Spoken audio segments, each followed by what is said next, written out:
Un saludo, estimados cursantes, bienvenidos al módulo 1.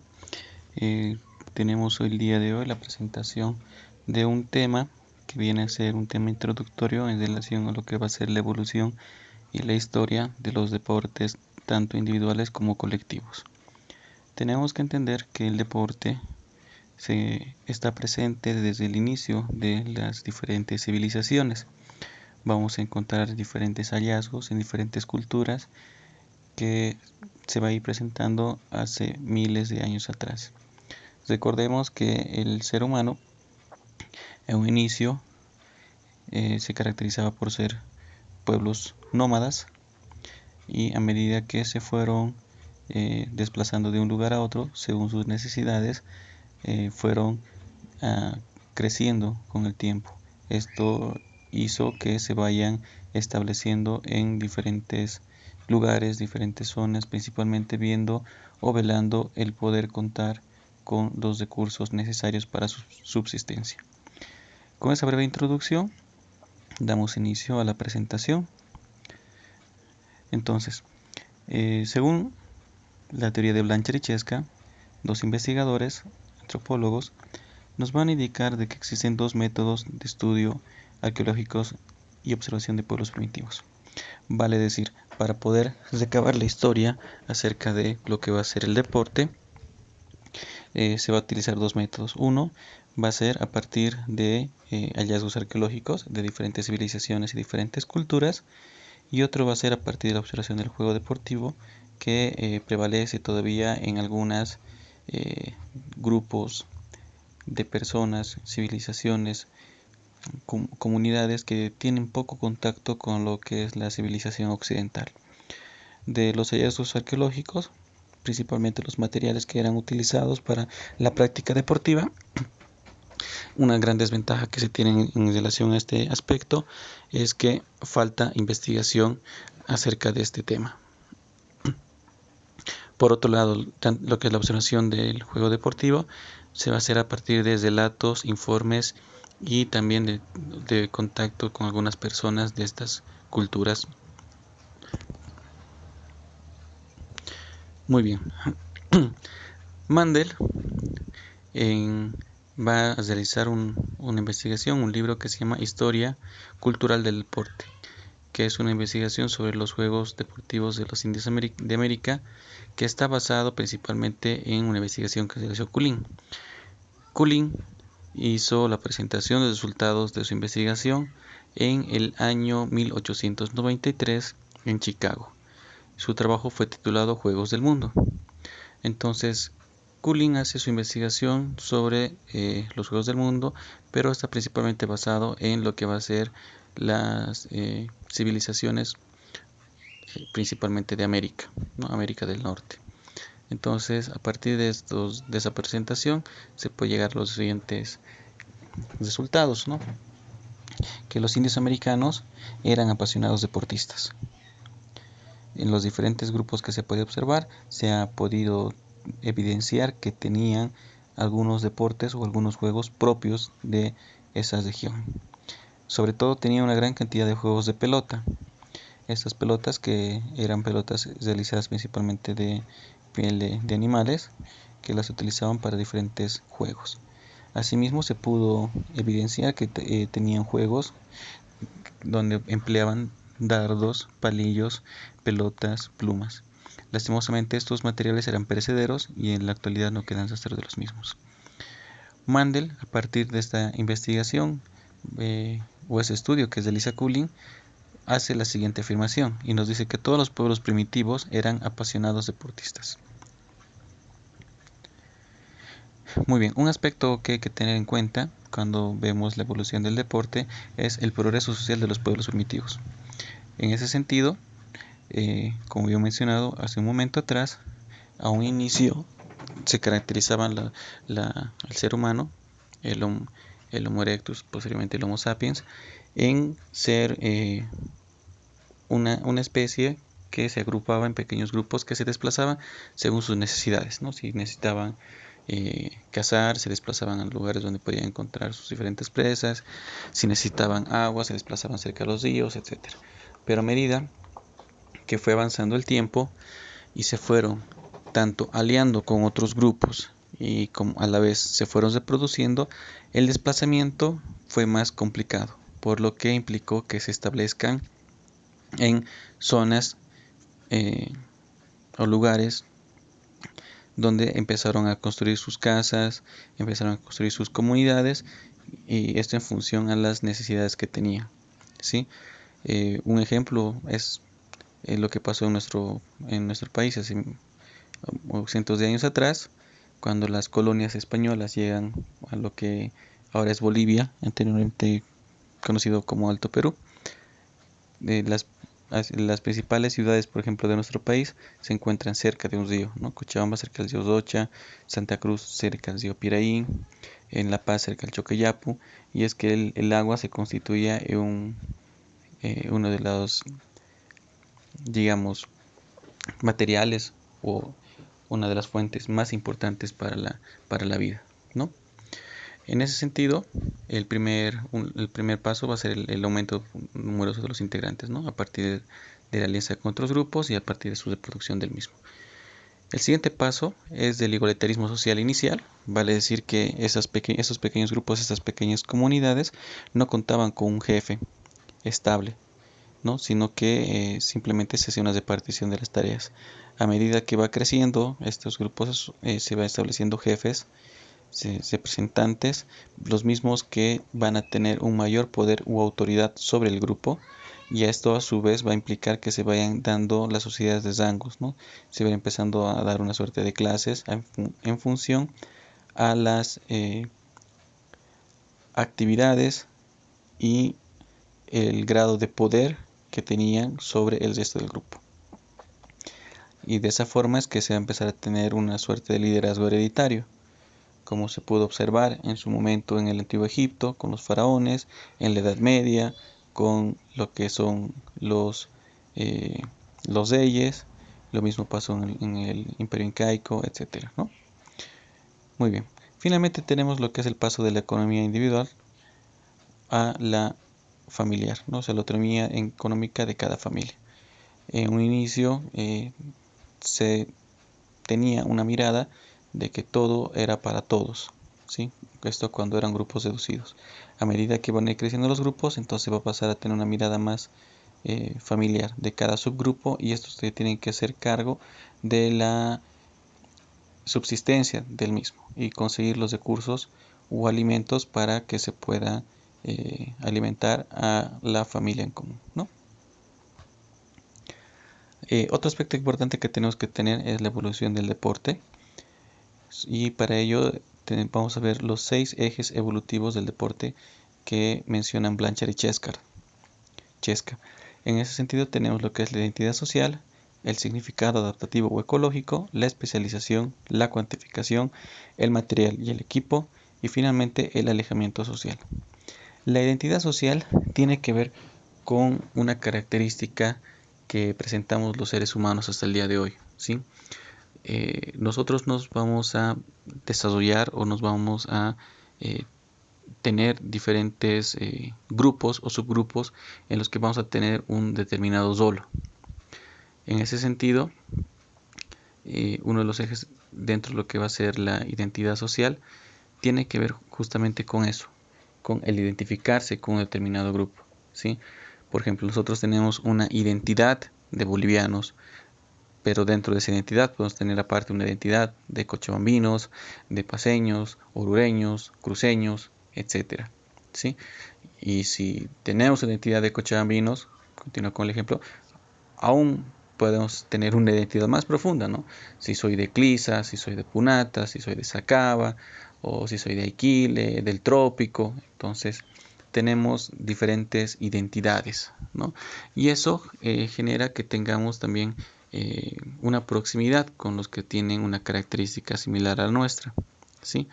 Lo que se conoce como el alejamiento social también, que va de la mano con este aspecto, que lo vamos a desarrollar un poco más adelante. El significado adaptativo o ecológico hace referencia principalmente a las condiciones del medio en el que se va a desenvolver esa cultura. ¿Qué quiere decir eso?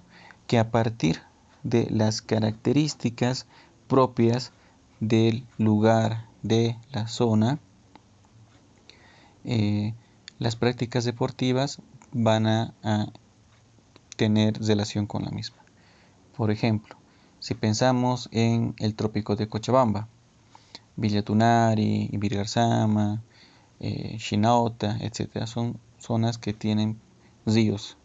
Entonces, ese es el ecosistema del que están rodeadas las personas de ese lugar, por lo que es muy difícil encontrar a alguien que no conozca el río, que no sepa nadar o que no sepa pescar, porque es algo propio de su zona o de su región. Entonces, los deportes o los juegos van a tener también cierta, digamos, van a guardar relación en cuanto a las características de su entorno. Eso lo vamos a ver más adelante con unos cuantos ejemplos. La especialización tiene que ver principalmente con que se va a empezar a realizar material específico para la práctica deportiva, ¿sí? Eso quiere decir que se va a empezar a tener un material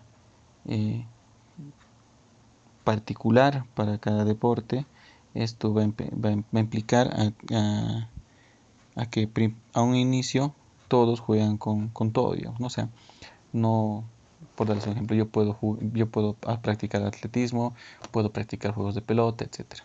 Pero a partir de las características de la persona, va a empezar a especializarse en una determinada disciplina. Sí, eso se refiere a la especialización. Después tenemos lo que es la cuantificación, que implica la cantidad dentro de las características del juego.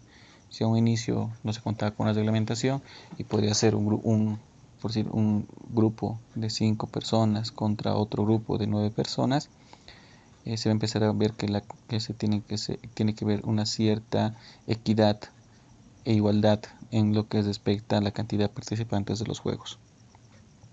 El material del equipo hace referencia a que a partir de la especialización y el desarrollo social va a empezar a haber también una suerte de especialización del material y del equipo que se va a utilizar, ¿sí? El material que se utiliza por decir, para las carreras no va a ser el mismo que se va a utilizar para el esgrima o no va a ser el mismo que se va a utilizar para natación, y a su vez ese material se va a ir mejorando, se va a ir perfeccionando a medida que vaya evolucionando la sociedad, ¿no? Y por último tenemos el alojamiento social.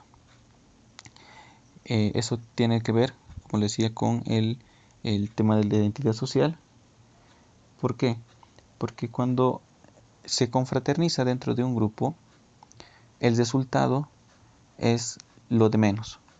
O sea, lo importante es pasarla bien, lo importante es disfrutar, compartir, socializar. Yo les pongo el ejemplo. Van ustedes a jugar Wally con su familia, ¿sí? Entre primos, entre familiares. Entonces puede ser que el resultado sea secundario, ¿no? Lo importante es pasarla bien. Pero si es que existiera el desafío de otro grupo o de otra familia, a partir de la identidad social, en este caso de la identidad de grupo, mi familia tendría que competir contra otra familia, lo que implica que ya al considerarse un rival, el resultado es lo más importante. Prácticamente es lo único importante, tanto para los jugadores como para las personas que van a observar. En ese sentido, lo más importante es ganar, ¿no? Y el carácter del juego ya toma una mayor seriedad, tiene mayor importancia. O sea, ya el divertirse o pasarla bien pasa a segundo o tercer plano. Lo importante es ganar y demostrar una superioridad sobre el grupo rival. Muy bien. Entonces, para terminar esta parte de la evolución del deporte, a partir de los contactos que se tienen con estas civilizaciones o estos grupos humanos antiguos, vamos a nombrar a los aborígenes australianos y a los esquimales. Los aborígenes australianos descienden de los pueblos primitivos hace más de 25.000 años atrás. Se caracterizan por ser cazadores recolectores a partir de las presas que pueden llegar a encontrar en su entorno o en su medio. Y dentro de los juegos o deportes que practican tienen el lanzamiento de venablos, de caña, Esto con la intención de ir mejorando su puntería, que a la vez les va a servir para lo que va a ser la caza. Y como juegos muy propios de ellos tienen lo que es el Mungan Mungan y el Prum. El Mungan Mungan consiste en el enfrentamiento entre dos grupos, jóvenes contra adultos, y el objetivo es conseguir o ganar una vara pintada de blanca que representa una hermosa mujer, ¿no? Entonces, este juego tiene la intención, primero, de que haya una competitividad de subgrupos, como lo habías mencionado en los ejes evolutivos, donde el resultado cobra importancia porque es por parte de los jóvenes demostrar que son mejores que los adultos, y por parte de los adultos preparar a los jóvenes que a un futuro próximo se van a constituir en los adultos de la comunidad y van a estar a cargo de protegerla y defenderla. Y finalmente tenemos el Prum. El Prum es un combate, es una batalla campal que se va a desarrollar en un campo específico denominado Puya. A esta batalla campal acuden grupos de visitantes, o sea, diferentes comunidades, donde se lanzan con boomerangs, con venablos de madera, se golpean con espadas, golpes en la cara, en el rostro, y también hay participación de las mujeres, mismas que en algunos casos participan animando a los de su grupo o peleando contra otras mujeres, que también en algunos casos hay algunas mujeres que asisten de manera médica, digamos, a los heridos que pueden resultar de esta batalla campal. Una vez que ha terminado, se toman un descanso, o sea, después de que consideran que ha sido un tiempo prudente, toman un descanso, recogen todo lo que han lanzado, eh, descansan y se toman el combate, ¿no? Y así hasta que consideran que ya es suficiente el combate. Y finalmente, una vez que ha terminado de pelear, agarran y confraternizan con el grupo rival, ¿no? Esto también les sirve en algunos casos para poder arreglar diferencias que tienen con otros grupos. Finalmente tenemos los esquimales que están ubicados en el Polo Norte. Entonces, por las características de su entorno, uno de los juegos que tienen o deportes es la caza de las focas, mismas que van a utilizar tanto su carne, su grasa, su piel para diferentes necesidades para su subsistencia. Uno de los juegos que presentan los esquimales es el Ungatan Warnek, mismo que consiste en una lucha entre dos tratando de torcer el cuello del adversario. El dedo índice se mete en la boca del adversario y la mano derecha coge el cuello por detrás y se intenta doblar el cuello del rival. Asimismo tienen una ceremonia tradicional y algo llamativa, los esquimales, que consiste cuando reciben a una persona del extranjero, una persona ajena a la comunidad, toda la tribu se coloca en una línea esperando que llegue esa persona. Cuando llega el extranjero o el visitante, uno de la tribu se adelanta y le propina un fuerte golpe con el puño en la cara. Acto seguido, agacha un poco la cabeza y le ofrece la cara para ser golpeado por el extranjero. Entonces el extranjero devuelve el golpe y esta persona se retira y pasa adelante otra persona. Y se repite esto hasta que uno de los dos cae al suelo. Y finalmente, bueno, mientras está desarrollando esta ceremonia, la tribu canta y animan a las personas. Entonces, como podemos observar, el deporte está presente desde civilizaciones muy antiguas. Se puede observar que van a existir una suerte de evolución que va a estar de la mano con la evolución social que van a tener estos pueblos primitivos. La diferencia entre los juegos individuales y los juegos colectivos va a tener una característica en función a la cultura o al grupo. Recordemos que el juego o el deporte se va a ver influenciado mucho por el medio en el que se desarrolla o se desenvuelve o se va creciendo una determinada sociedad.